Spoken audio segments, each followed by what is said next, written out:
Hello everyone! After delivering enough fish and cooking enough of the good soup, we're informed by the Iskaara Tuskar that the Uktulu tribe, who live within the Waking Shores, they have been sending or accepting shipments for months now. Their letters have gone unanswered. Trade is no longer happening. Their chieftain Tutukan, although prone to strong emotions, he's always been the reasonable sort. They can't imagine anything terrible could have happened under his leadership, but something is up, and we're asked to check it out. Guard Hakoda isn't just going to let anyone in, whether we're from Iskaara or not. They're dealing with their own share of trouble right now. They don't need outsiders bringing more of it. If we want their time, we'll have to make ourselves useful and take out Flameshaper Lorak, a Jardin that's been attacking them from across the river. It turns out that it's the Jardin that's causing them so much grief. The rivers are running dry. Local wildlife is fighting each other over scarcer resources. They would like to fight back themselves, but getting resources to make weapons isn't exactly easy with the Jardin breathing down your neck. We've proven ourselves to be capable. We're asked to help them out with some food and materials. These are tasks normally regulated by their chieftain Tutukan. But the old Tusker refuses to fight. They've already lost too much, paid too high of a price, trying to hold back the tide of the Jardin. The monsters have slain their Otuks, and they're not pets to the people, especially not the hunters like our chieftain. They're our friends, our companions, and members of our families. They choose, and the Tusker are chosen. Uktulut hunters hold this bond to be sacred, and in the case of Tutukan, his slain Ipko, it was their first and only Otuk in life. A companion they had with them their entire lives has been ripped away too soon by the Jardin. And that's what's been heard in the chieftain. Elder Unujak knew what happened to the Otuks, but he did not know it had cut Tutukan so deeply. He'd never spoken of it, and so the elder thought perhaps he had withdrawn because... Silence, as he lets the sentence linger in the air, for us to fill in what's been going on between the two of them. But no.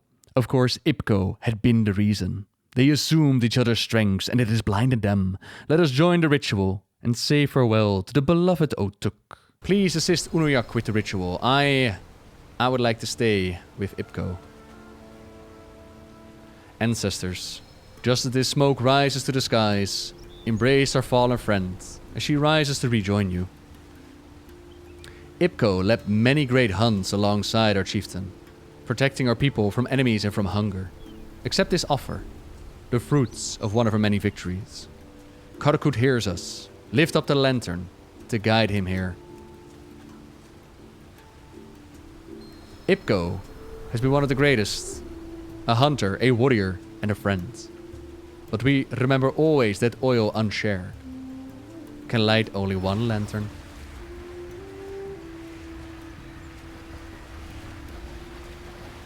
Karakut has accepted her. May she stand at the ancestor's side now. As a side note, it's not certain who or what Karakut is, beyond a deity that the Tusker call upon, the one that they trust to watch over the fallen, so they do not lose their way. There is a quest, back from off the Lich King days, in which they say that the Death Knight Vasarian, he bears the mark of Karakut. Speculation had people wonder if they were talking about the Lich King, but considering that these Tusker on the Dragon Isles, they've been locked away before the Lich King was even a thing, it's doubtful that they would even know about him. Instead, we're probably looking at the mark of necromancy, undeath, the domain of the Shadowlands. You could even draw it further to a certain jailer that we left behind. But that's neither here nor there. For our story right now, the chieftain is hurting. But so are these people. The grief that he feels for Ipko is just, but he can't dwell in darkness for too long. Not when his tribe is in need of him. He knows this, but he's been half of a leader without her. If he couldn't protect her, how can he possibly protect all of Uktulut? He cannot forgive himself. But then again, he can also not let that weight keep him from putting at least one foot on the path that he must walk. Nothing is going to replace Ipko, but water can only fill hands cupped to receive it. So it is that we bring 3 Otuks to the broken-hearted Tusker. The first one is too gentle.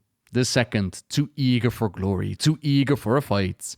The third is a dutiful Otuk, preoccupied with making sure that the others are eating. We bring them some crab meat so that they're willing to follow us. And in turn, they give that crab meat as a gift to the chieftain. Now he appreciates it, of course, but they didn't have to. They could use the crab far better than the chieftain could, but the Otuk is not deterred, nudges the offered crab forward with his nose. I see. We have a word for this, a type of duty that is known, not taught, as in it to a Tusker as breathing. That word is keepy. We have many stories that teach its importance. A fitting name, I think, if you'll accept it. With one last look behind them, one last look at the den, they choose, and the hunter is chosen. Soon enough, the war horn sounds as the village makes ready to take the battle to the Jardin, with or without their chieftain. He stands with them though, after putting on some proper armor on Kipi. He might be a stubborn fool, but there is no Tusker better with a spear than Tutokan. In the end, they would trust no one else at the head of Uktulut. If only the chieftain had the same faith in himself. But in battle, there is little time to get lost in grief. Actions take over as the Jardin cowardly set their sights on our brand new companion. This time, our chieftain is right there to set Kipi free, and together we strike down Zurtan the River Boiler and save the day for Uktulut. Forevermore, we'll be friends of this backwater Tusker tribe. And hunters out there, you now have the experience needed to train Ottoks for yourselves. What a wonderful way to introduce a new tameable pet, and a very cute side story, giving more insight into the ways of the Tusker. You're now up to speed on the Chieftain's duty. Next up, we're going to be talking about the one that I've been asked about the most, Garden of Secrets. That will be for next time though. So for now, thank you very much for watching everyone. Subscribe if you like my videos. Leave a like if you enjoyed this one. And until next time, see ya!